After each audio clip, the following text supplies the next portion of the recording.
Hello and welcome to Chat DPS with me, Nick Lovell, and my very good friend, Robert Feldman. This week, we'll be looking at the risks identified in the US associated with the actions that are going on at DOGE. We take a look at the geolocation leak and worrying implications and values associated with the data. Quantum is back in the news, and it sounds as if we're a lot closer than we first thought to quantum. Finally, we're back with our old friend DeepSeek, with the Australian states prohibiting access and use of the Chinese AI app. So kicking off then, Robert, the Department of Government Efficiency. It's kind of interesting that the acronym is the same as some cryptocurrency that was being sproiked by our friend over there. No coincidence there. No coincidence there. I don't know, but there certainly seems to be some very questionable activities that are going on. So this team have been monitoring the U.S. Treasury Department's payment systems, and the Treasury Threat Intelligence Team have recommended that the DOGE members be monitored as an insider threat. And this has been supported by some federal judge now. There appears to be a debate raging surrounding the ability for DOGE team members not only to read the information, but it sounds as if they're rewriting it as well. So a lawsuit that is active, and on the 6th of February, so just a few days ago, a federal judge granted a temporary restriction on DOGE staff from accessing and altering payment system information. That's so many questions, This has got to be something, around personal data. For people to be able to access that kind of level of information. I think I read somewhere this is affecting $5.45 trillion of US dollars of transactions.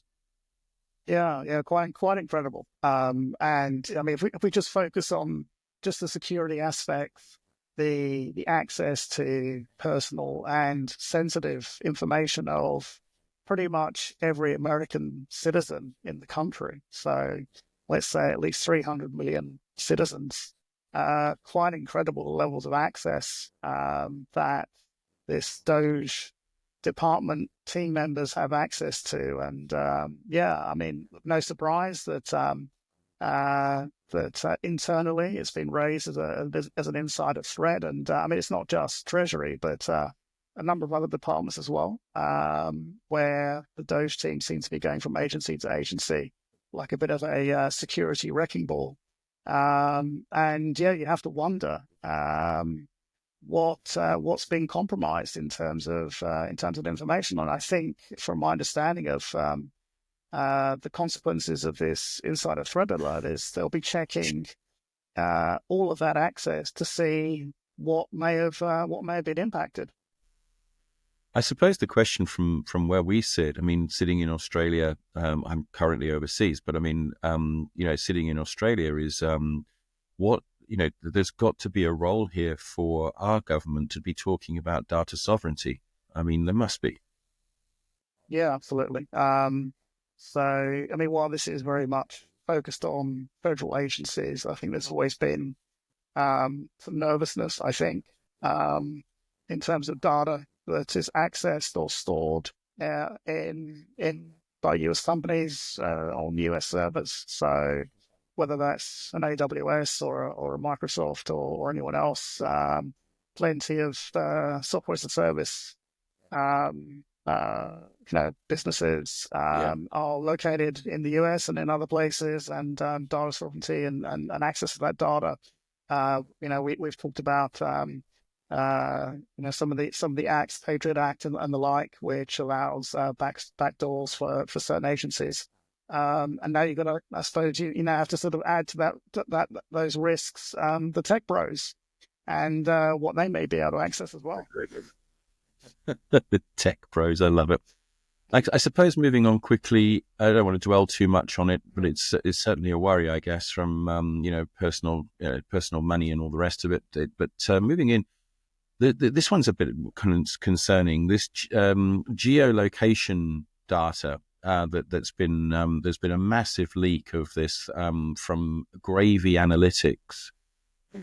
Now, then the article that we read, which was on TimSH, was talking about over 2,000 apps involved on both the App Store and Google Play, but secretly that they all collect geolocation data without user consent.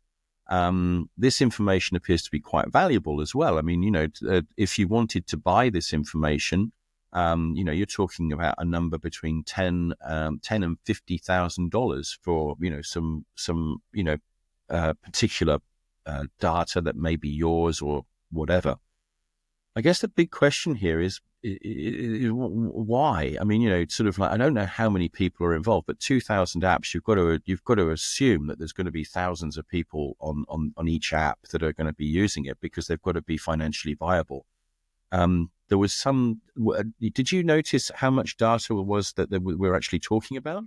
17 terabytes. So it's a huge amount of data. Well, it's a huge amount of data. But why all of a sudden is geolocation stuff sort of so prevalent? I mean, I guess it's just another in a long line of data breaches, and whoever's hacked there probably saw a large quantity of data to get their hands on. I suppose you have to question whether with that geolocation data, can you actually put it together with somebody's identity to actually make that into something useful that you can on-sell. So I suppose there's some questions around that.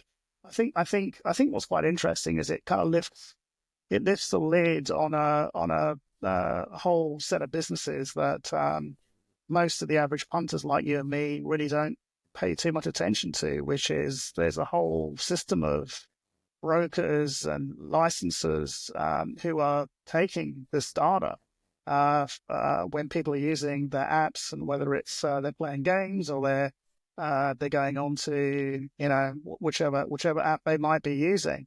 But there's an incredible amount of data that's being harvested, and I think what's quite interesting with this particular guy Tim, who on his blog when he sort of he downloaded the game just to kind of test it out for himself, and he opened up that game, and then within milliseconds he was getting dozens, if not hundreds, of requests around how he was using that phone, battery life, power, location.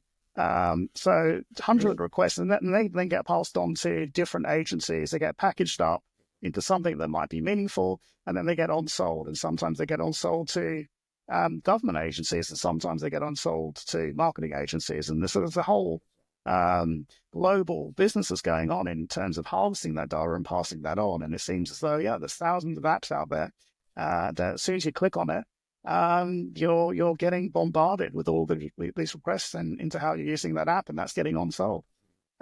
So definitely some I guess warnings there about the apps that you use, and checking in terms of what consent you're giving, what information's been given out. If it's possible to go into those apps and lock those down as much as possible, I think that's one of the messages there.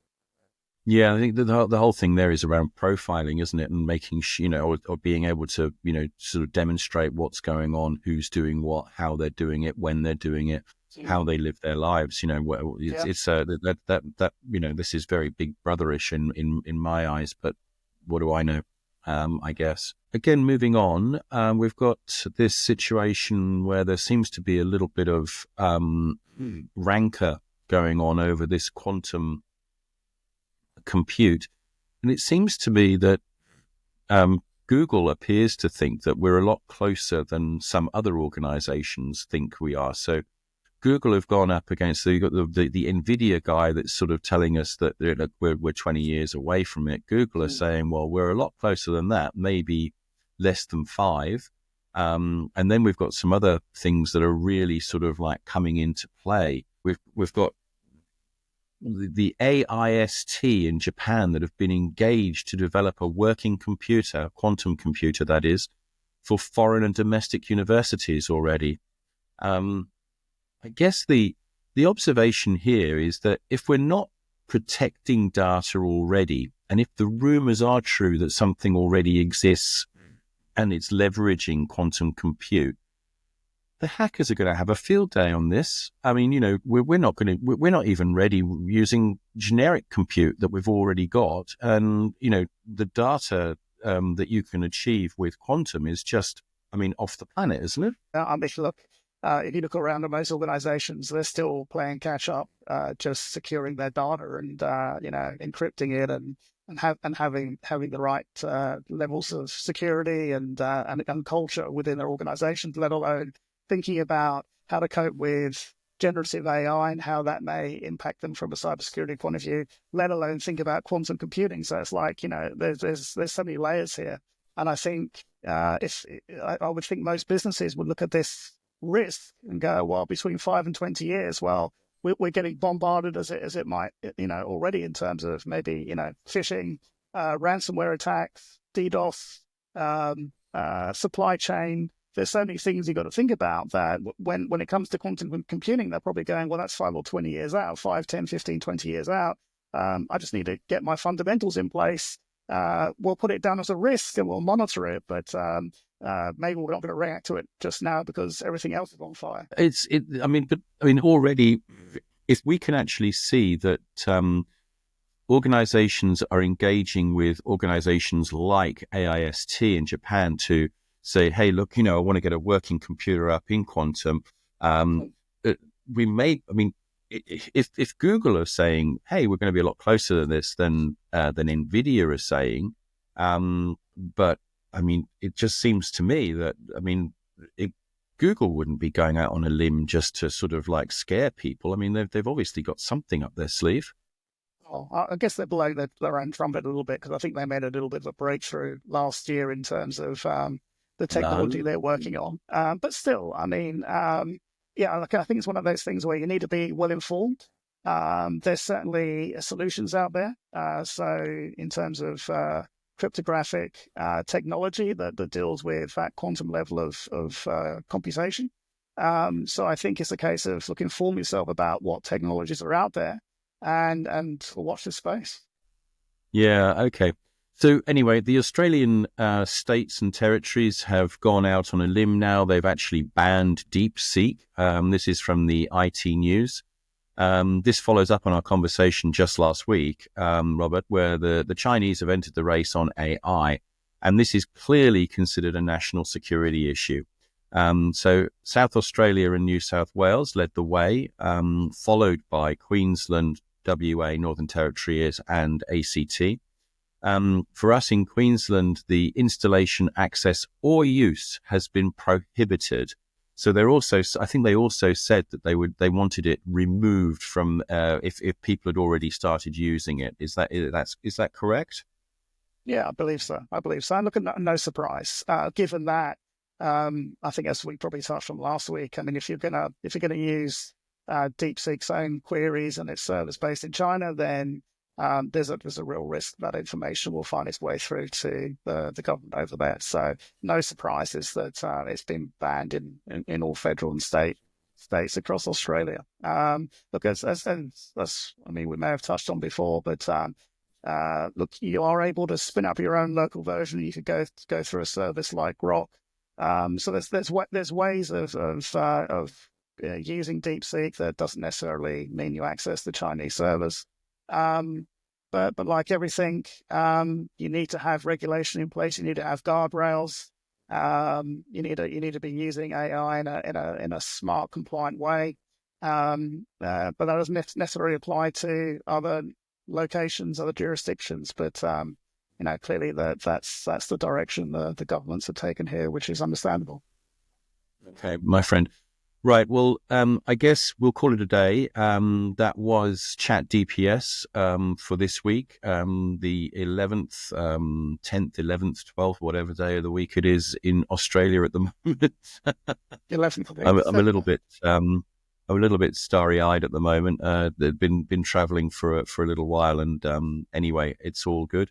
But thank you very much, Robert. Look forward to catching up with you in the very near future. And thanks very much indeed for your help today.